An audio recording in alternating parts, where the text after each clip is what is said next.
official copy of the 1,090 pages are there, and then the additional 300 pages are sitting beside it, and the clerk is having to go through and is in the process as we speak of going through and figuring out where the extra 300 pages that's been added goes in the official copy.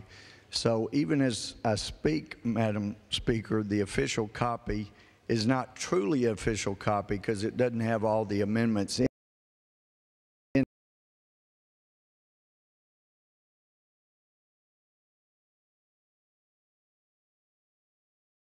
Official as yet does not have all the pages in the official copy.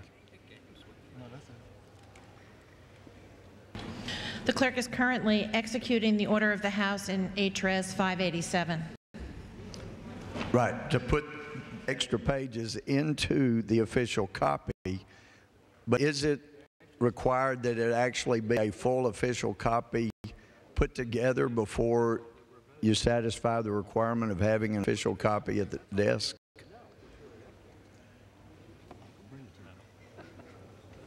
Two components of the official copy are there together, so it is in effect the official copy. All right, so the two together in two different piles that are being worked out together is the official copy. I appreciate the explanation. Gentleman from Texas. I'm parliamentary inquired out, Madam Speaker. So I'm going to yield time. I'm going to yield 1 minute to the chairman of the Republican Study Committee, Mr. Price of Georgia. Is recognized for 1 minute. Thank you. And then Brian.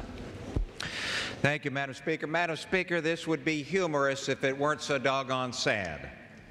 This national energy tax bill will impose a massive tax that even the president's own aides have admitted would cost $2 trillion to taxpayers. The president himself boasted about the enormous cost, saying, quote, "Under my plan of cap-and-trade system, electricity rates would necessarily skyrocket," unquote. Indeed, this plan would increase taxes on American families by $3,100 and raise their energy bill by $1,500 a year. The national energy tax will force many businesses to outsource jobs overseas or close their doors altogether, which will cost over 1 million jobs annually. Amazingly, it'll have little or no impact on the environment. Many experts believe the environment will be adversely affected, since many companies will be forced overseas where emission and environmental standards are minimal or non-existent. Hundreds of groups, such as the NFIB, the U.S. Chamber, the National Association of Manufacturers, oppose this legislation. Tax and government watchdog groups, including the National Taxpayer Union, Americans for Tax Reforms, and Citizens Against Government Waste, oppose it. It's bad for business, bad for the environment, and bad for the American people. Just vote no. From Massachusetts, continue to reserve? I continue to reserve. Yes. Gentleman continues to reserve his time. Gentleman from Texas. Thank you. Madam Speaker, I want to yield 1 minute to distinguished Californian, Mr. Bill Bray. Gentleman from California is recognized for 1 minute. Thank you, Madam Speaker. Madam Speaker, as being somebody who's spent a decade regulating air pollution, I look at this bill of what I can read and what's presented and come to the conclusion that the greatest threat to the environment seems to be all the bills to put this package together. Now, people may talk about the aspects of clean coal. Clean coal, Madam Chairman, is as logical as safe cigarettes, and that is trying to be sold in this document.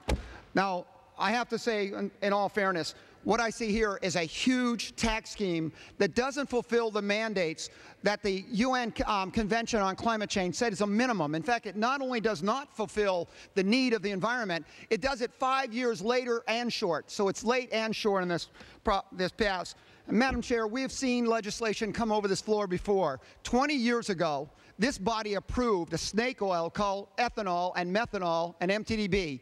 And today, we still don't have the bravery to admit the mistake and correct it with this bill. We continue the past mistakes. The difference between the mistake we did with methanol and ethanol is the fact that it'll take 150 years to correct the mistake that Congress is about ready to do if we pass this piece of legislation. Time is that expired. Thank you, Madam Chairman, and I look forward to having to spend the next 100 years trying to correct this mistake. Time is